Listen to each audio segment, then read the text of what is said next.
A sloth, a donkey, and a curious human. Send a prompt and see what they're doing.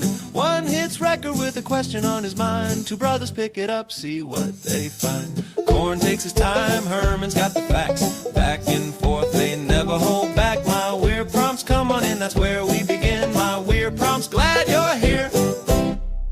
This episode was generated using artificial intelligence. Please verify facts. Hey, Herman and Corin. So one topic in the world of ADHD that I've heard a bit about but never quite understood is Rejection Sensitive Dysphoria, or RSD. Not that we need more acronyms to talk about on this podcast, but you mentioned it sounds like a very confusing term because it sounds really like it almost sounds like a neurophysiological phenomenon, or at least that's what dysphoria sounds like to me. But it's actually an extreme reaction to perceived criticism. And we've talked before about how ADHD takes all these forms that defy stereotypes, and hyperactivity not being actually core to ADHD, or inattentive ADHD being different than what many people would regard as the classical presentation. And this is another one that ADHD definitely impacts my life in a number of ways, but I don't think this is one of them. I mean, I don't like being dragged over coals as much as the next guy, but I can't really relate to the descriptions of it, that people have this like intense reaction to perceived slights, or react with an outsized reaction. And I guess what interests me about it is I struggle to understand the connection to ADHD, thinking about that from an attention standpoint, because emotional regulation, we've talked about the comorbidities that often exist with ADHD, but I would understand for someone who's very depressed maybe, or has a very challenges with self-image, that would be part of the picture.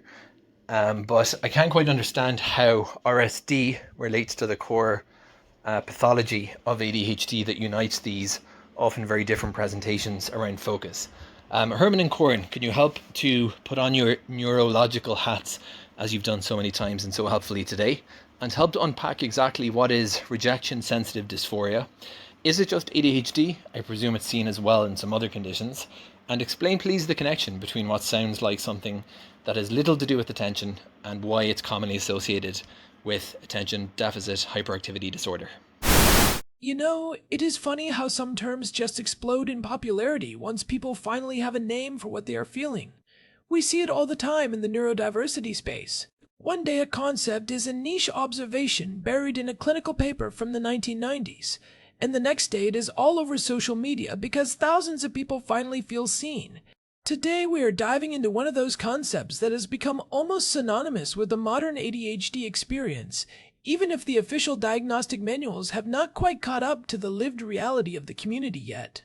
I am talking about Rejection Sensitive Dysphoria, or RSD. Herman Poppleberry at your service, and I am ready to get into the weeds on this one. It is a fascinating topic because it sits right at the intersection of neurology, evolutionary biology, and raw emotion. Today's prompt from Daniel is asking us to unpack exactly what RSD is and, more importantly, how it actually links back to the core pathology of ADHD. Daniel mentioned that while he recognizes the term, he does not necessarily feel that intense, gut-punch reaction himself, but he wants to understand the mechanism, especially from an attention standpoint. He is looking for the why behind the ouch. That is a great place to start, because ADHD is so often framed as just a focus issue. If you look at the name, it is Attention Deficit Hyperactivity Disorder. There is no mention of emotions in the title. It sounds like a disorder of being a bit scattered or having too much energy. But for many people, the emotional component is the most disabling part of the entire condition. It is the part that ruins friendships, ends careers, and leads to that crushing sense of burnout.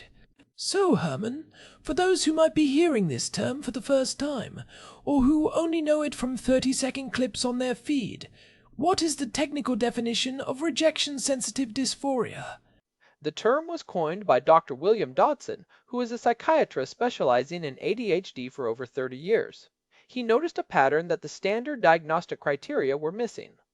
He saw that the vast majority of his adult patients described a very specific, intense kind of pain, The word dysphoria is actually Greek for difficult to bear. It is the opposite of euphoria. It is not just feeling sad or bummed out because someone did not like your photo or forgot to text you back. It is an extreme emotional sensitivity and pain triggered by the perception. And that is a key word, the perception of being rejected, teased, criticized, or even just failing. It can also be triggered by a sense of falling short of your own impossibly high standards. And when you say extreme, we are talking about something that feels almost physical, right?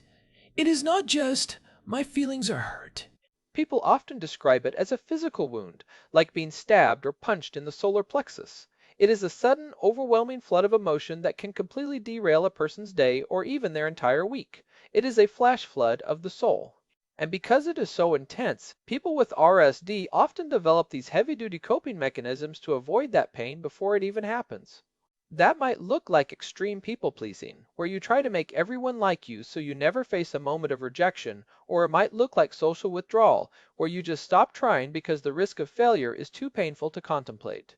It is a defensive crouch that lasts a lifetime. This brings us to Daniel's core question. How does this relate to attention? On the surface, feeling hurt by rejection seems like a personality trait or a mood issue, or maybe even a trauma response. It does not immediately look like an attention issue. But Daniel is a technical guy, and he is sensing there is a deeper link to the way the ADHD brain processes information at a fundamental level. He is spot on. To understand the link, we have to move away from the idea that ADHD is a lack of attention. We have talked about this before, especially in episode 833 when we looked at the neurodivergent time code. ADHD is a disorder of attention regulation. It is not that you do not have enough attention, it is that you cannot always choose where to direct it, and you cannot easily filter out what is irrelevant. Your brain is a radio that is picking up every station at once, and the volume knob for the static is stuck on high. Right. The filter is the problem. The gatekeeper of the brain is taking a permanent lunch break. Now, apply that to social and emotional stimuli. In a neurotypical brain, there is a fairly robust system for filtering social cues. If someone gives you a slightly weird look in the hallway, your prefrontal cortex might register it, but then it quickly evaluates the context. It says, maybe they just have a headache, or maybe they are thinking about their own problems, or I don't even know that person, so their opinion doesn't matter. It filters that stimulus out so you can stay focused on your task. It is a top-down process where the logical brain keeps the emotional brain in check. But in the ADHD brain, that filter is porous. Or maybe it is just non-existent in high-stress moments. It is wide open. Every social cue, every change in tone, every perceived slight comes through at full volume. This is where the attention pathology kicks in. Because the ADHD brain struggles with top-down regulation, it cannot easily tell the emotional center of the brain, the amygdala, to calm down. Once the brain perceives a potential rejection, the attention system locks onto it. It is like a cognitive tractor beam. You cannot look away from the perceived hurt. Your attention is hijacked by the threat. So it is almost like a form of hyperfocus. But instead of hyperfocusing on a video game or a project, you are hyperfocusing on a negative emotional stimulus. That is a perfect way to put it. You are hyperfocusing on the perceived rejection. And because the ADHD brain also has trouble with what we call emotional regulation, the volume on that emotion gets turned up to 11. Most people have a volume knob for their emotions. They feel hurt, but it is a 3 or a 4. For someone with RSD, the knob is broken, and it is always stuck at maximum. This is the first of my 2 allowed analogies for the day, corn, so I will make it count. Imagine your emotional skin is like a normal person's skin, but then you get a severe, blistering sunburn. Suddenly, even a light breeze or a gentle touch feels like a burning agony. That is what RSD is like. The world is touching you with the same pressure it touches everyone else, but because your emotional skin is so sensitized, the reaction is extreme pain. That makes a lot of sense. And it explains why it feels so sudden. It is not a slow build-up of resentment or a gradual slide into a bad mood. It is an immediate, explosive reaction to a stimulus that the brain failed to filter or downregulate. But let's go deeper into the neurology. What is actually happening in the engine room of the brain when this tractor beam of rejection locks on? We have to look at the relationship between the prefrontal cortex and the limbic system. The prefrontal cortex is the executive, the boss. Its job is to provide inhibitory control. It says, wait a minute, let's think about this before we react.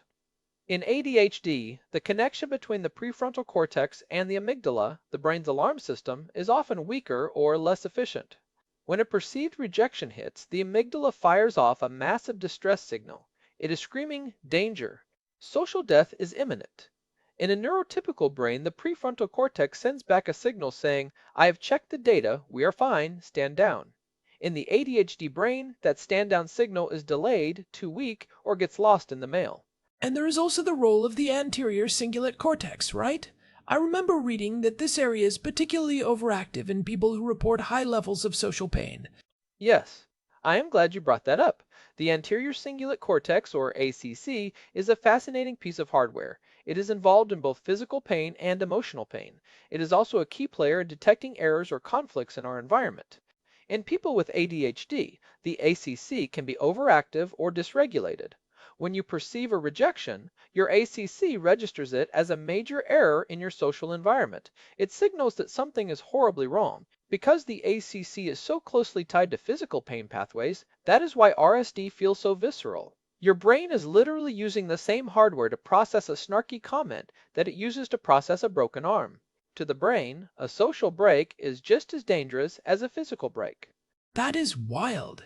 It really reframes the whole experience from a character flaw or being too sensitive into a literal processing error. It is a hardware issue, not a software glitch. Daniel also asked if RSD is unique to ADHD or if it is seen in other conditions as well. This is a big point of debate in the psychiatric community, isn't it? Especially as we move into 2026 and see more cross-pollination between different diagnostic categories. It really is a hot topic. Currently, RSD is not in the Diagnostic and Statistical Manual of Mental Disorders, the DSM-5. Many clinicians argue that what we call RSD is actually just a part of other conditions. For example, you see very similar patterns in borderline personality disorder, or BPD. In BPD, there is a profound fear of abandonment and extreme emotional reactivity. So how do you tell the difference? If the symptoms look the same on the surface, how does a clinician or a person trying to understand themselves distinguish between them? It usually comes down to the duration, the trigger, and the underlying sense of self. In BPD, the emotional dysregulation tends to be more pervasive and can last for days or weeks. It is often tied to the relationship itself, a fear that the person will leave forever. With RSD and ADHD, the episodes are usually short-lived. They are intense, like a flash flood, but once the person is distracted or the trigger is removed, they can return to their normal baseline relatively quickly. It is easy on, easy off, provided the environment changes. The other big difference is that RSD is almost always triggered by a specific event or perception of rejection, whereas in BPD, the mood shifts can sometimes happen without an obvious external trigger. Also, people with BPD often struggle with a fractured sense of identity, which isn't typically a core feature of ADHD. What about social anxiety disorder? That seems like an obvious overlap. If you are afraid of rejection, you are probably going to be anxious in social situations. There is definitely overlap, but the internal experience is different. Social anxiety is primarily about the anticipation of being judged. It is the fear of what might happen in the future. Someone with social anxiety might spend a week worrying about a party, playing out every embarrassing scenario in their head. Someone with RSD might be totally fine going to the party. They might even be the life of the party because of their ADHD impulsivity and energy.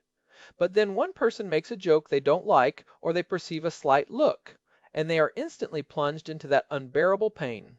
It is reactive rather than anticipatory. RSD is the explosion. Social anxiety is the fear of the spark. I've also heard it discussed a lot in the context of autism, specifically with something called pathological demand avoidance, or PDA. In 2026, we're seeing a lot more talk about the ADHD overlap. Yes, many people in the autistic community identify with the experience of RSD.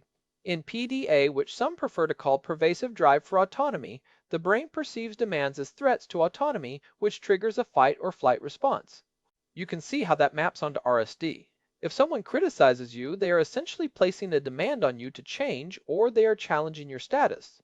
If your brain is already wired to be hypersensitive to social hierarchy or autonomy, that rejection feels like a life-threatening event. It is all about the brain's threat detection system being set to a hair trigger. This brings up an interesting point about the history of ADHD. For a long time, emotional dysregulation was actually considered a core symptom. If you look back at the early descriptions of what we now call ADHD, going back to the 1960s and 70s, when it was called minimal brain dysfunction, doctors frequently mentioned emotional lability and overreactivity. But when the DSM-3 came out in 1980, they decided to focus strictly on the observable behaviors that teachers complained about, like fidgeting and not paying attention. They stripped the internal emotional experience out of the diagnostic criteria to make it more objective and easier to measure in a classroom. And we are still living with the fallout of that decision. By making it all about attention and hyperactivity, we ignored the fact that the brain's executive functions also govern how we process and respond to emotion. If you have a deficit in executive function, you are going to have a deficit in emotional regulation. It is all the same set of tools in the brain. The prefrontal cortex doesn't just help you finish your taxes, it helps you not scream when someone cuts you off in traffic or cry when a friend cancels lunch. Daniel mentioned that he does not really experience this himself, and I think that is an important point to hammer home. ADHD is incredibly heterogeneous. We talked about this in episode 8034 regarding the chemistry of focus. Not everyone with ADHD has the same profile of neurotransmitter dysregulation. Some people have the classic inattentive profile where they are mostly struggling with internal distractions and mental fog. Others have the hyperactive impulsive profile. RSD seems to be more common in people who have a high degree of emotional impulsivity. Just like some people impulsively blurt out a thought before they can stop themselves, people with RSD have an impulsive emotional reaction before their prefrontal cortex can filter it. If your ADHD manifests more as a slow processing, inattentive type, you might not have that same hair trigger emotional response. You might just feel a vague sense of understimulation rather than overreactivity. It is also worth noting that life experience plays a huge role here. This isn't just about biology, it is about the interaction between biology and the environment. If you grow up with ADHD, you are statistically likely to receive significantly more negative feedback than a neurotypical child. Some studies suggest that by the age of 12, a child with ADHD has received 20,000 more negative messages or criticisms than their peers. 20,000. Think about the cumulative weight of that. It is not just sit still or focus. It is, why can't you be more like your sister? Or, you're so lazy? Or, you have so much potential if you only tried. Think about what that does to your brain's wiring during those formative years. You are essentially being conditioned to expect rejection. Your brain becomes hypervigilant. It is looking for signs of disapproval everywhere because it has been burned so many times. This is where the attention pathology meets environmental conditioning. Your attention is already biased toward threats, and your history has taught you that social interactions are a high-threat environment. So it becomes a self-fulfilling prophecy in a way. You are so afraid of rejection that you act in ways that might actually alienate people, like being too needy or being defensive, or you misinterpret neutral signals as negative ones. You see a fine in a text message and your brain reads it as, I am furious with you. And this is why traditional talk therapy like cognitive behavioral therapy or CBT often struggles to treat RSD in isolation. CBT asks you to sit back and rationally analyze your thoughts. Is it true that everyone hates you? But with RSD, the emotional explosion happens in milliseconds. It is a bottom-up process. By the time you are able to think rationally, the pain has already overwhelmed your system. You cannot reason your way out of a flash flood while you are drowning in it. You need to stop the flood from happening in the first place. So if CBT isn't the primary answer, what is? How do people actually manage this if it is so deeply baked into their neurology and their history? This is where the pharmacology gets really interesting, and it is where we see the strongest evidence that RSD is a biological component of ADHD. Interestingly, the standard stimulants we use for ADHD, like methylphenidate or amphetamines, don't always help with RSD. In some cases, they can actually make it worse by increasing general anxiety or making the person more hyper-focused on the negative emotion. They give you the focus to obsess over the rejection even harder. I remember we touched on this in episode 8 and 39 when we looked at non-stimulant options. Yes, the most effective medications for RSD are often the alpha-2A adrenergic agonists, like guanfacine or clonidine. These were originally developed as blood pressure medications, but they work in the brain by strengthening the signals in the prefrontal cortex. They essentially help close the filter. They give the prefrontal cortex more power to say, hey, that social cue isn't a threat, let's ignore it. Many people who take these medications describe it as getting a second of time back. Instead of the emotion hitting them like a freight train with no warning, they have a split second to see it coming and decide how to react. A second of time. That is everything when it comes to impulsivity. It is the difference between a total meltdown and just feeling a bit annoyed. It is the difference between quitting your job on the spot and saying, I'll think about that feedback tomorrow. Precisely. It is about restoring that top-down control. There is also some evidence that monoamine oxidase inhibitors, or MAOIs, can be incredibly effective for RSD, though they are rarely prescribed today because of the dietary restrictions and potential side effects. But back in the day, they were a gold standard for what was then called atypical depression, which many experts now believe was actually just ADHD with severe RSD. It is the same cluster of symptoms: extreme sensitivity to rejection, leaden paralysis in the limbs, and oversleeping. It is fascinating how we keep reinventing these categories. What was atypical depression in the 1970s is RSD in 2026. It is the same human experience, just viewed through a different clinical lens as our understanding of the brain evolves. And that brings us back to Daniel's question about the core pathology. If we view ADHD as a disorder of the brain's reward and regulatory systems, then RSD is just one way that regulation fails. In a neurotypical brain, there is a balance between the default mode network, which is what your brain does when it is at rest or thinking about yourself, and the task positive network, which is what you use when you are focused on the outside world. We have talked about the DMN and the TPN before. They are supposed to be like a seesaw, right? When one is up, the other is down. You shouldn't be daydreaming while you're doing surgery, and you shouldn't be thinking about your to-do list while you're trying to meditate. But in ADHD, that seesaw is broken. Both networks can be active at the same time, or they can switch erratically. When you are in a social situation, your task-positive network should be focused on the conversation. But if your default mode network is also firing, you are simultaneously scanning your internal state and your self-image. You are constantly asking, how am I doing? What do they think of me? Did I just say something stupid? Why did they blink like that? This internal noise makes you hyper-aware of any potential signal that you are failing. Your attention is split between the now of the conversation and the me of the insecurity. So your attention is literally split between the external social interaction and the internal monitoring of your own worth. No wonder it is exhausting. It is like running two heavy programs on a computer that only has enough RAM for one. It is incredibly draining. And because the ADHD brain has difficulty with something called working memory, which we discussed way back in the early days of the show, you can't hold the context of the relationship in your head while the rejection is happening. If a friend criticizes you, a neurotypical brain can hold on to the memory of the 10 years of friendship that came before that moment.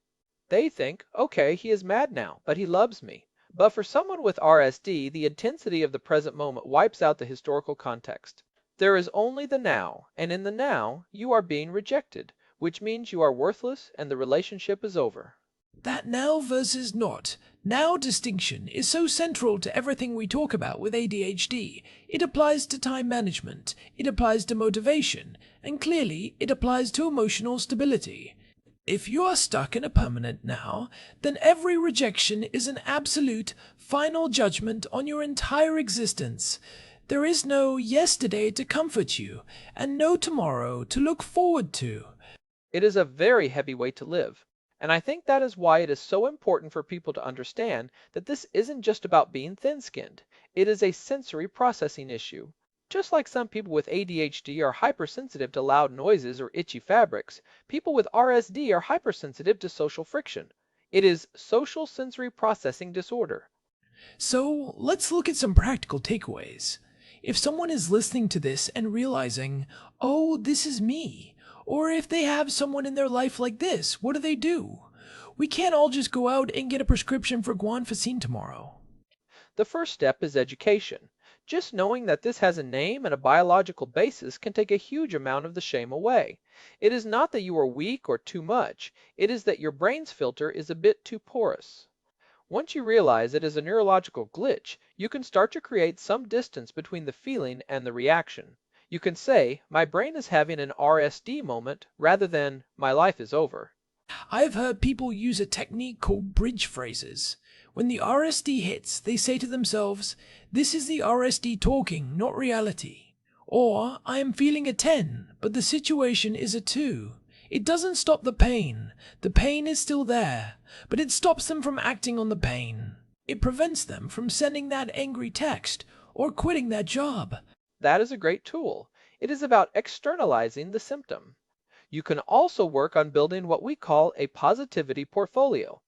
Because the ADHD brain is so bad at remembering past successes and positive feedback when in a crisis, having a physical or digital folder of nice things people have said to you, or things you are proud of, can act as an external working memory. When the RSD tells you everyone hates you, you have physical proof that it is lying. You are essentially outsourcing your perspective to your past self. And for the people on the other side, if you are a partner or a friend of someone with RSD, how do you handle it? Daniel's wife Hannah, for example, might find this useful to know if they ever deal with these dynamics, even if Daniel himself doesn't feel it strongly. Communication is everything.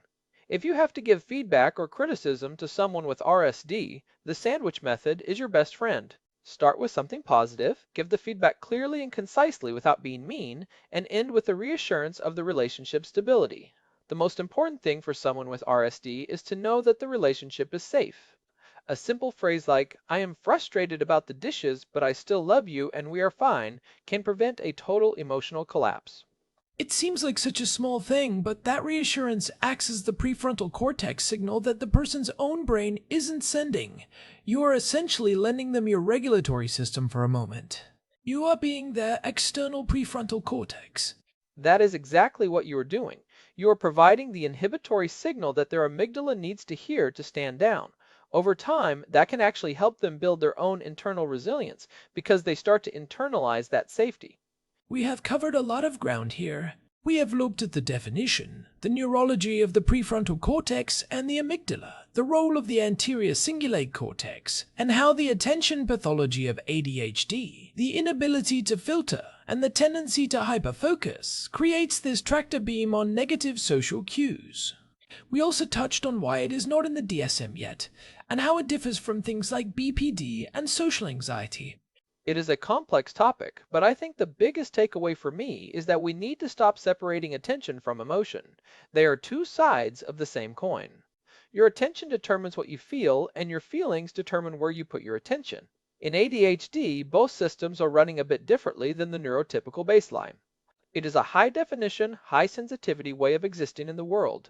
And that is not necessarily a bad thing, but it is a thing that requires a different set of tools to manage.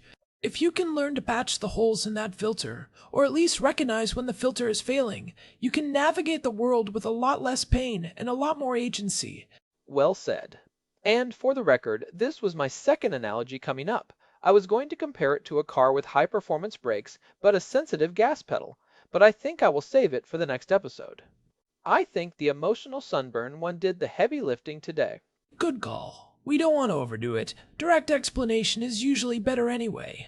Before we wrap up, I want to remind everyone that if you are interested in the chemical side of this, definitely go back and listen to episode 834.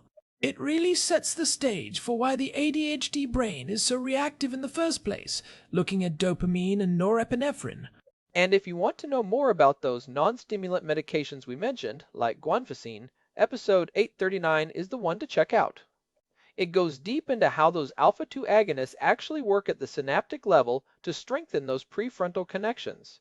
This has been a great deep dive.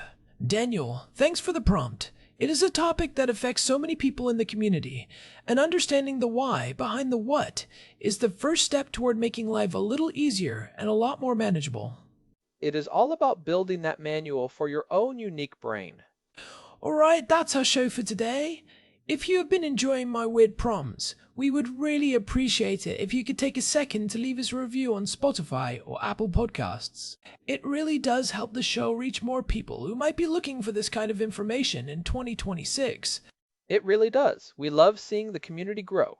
You can find all our past episodes, including the ones we mentioned today, at myweirdprompts.com. We have a full archive there and an RSS feed if you want to subscribe. And if you have a topic you want us to unpack, or if you just want to say hi, you can reach us through the contact form on the website, or email us at show@myweirdprompts.com. We love hearing from you, and we read every single prompt that comes in. Our theme music and all the music you hear on the show is generated with Suno. It is pretty amazing what that tech can do these days, especially with the latest updates. It really is. Well, thanks for listening to my weird prompts. I am Corn. And I am Herman Poppleberry. We will see you next time. Goodbye, everyone. This episode was generated using Gemini Flash 3. Text-to-speech engine was Chatterbox. Thanks for listening to our show, My Weird Prompts.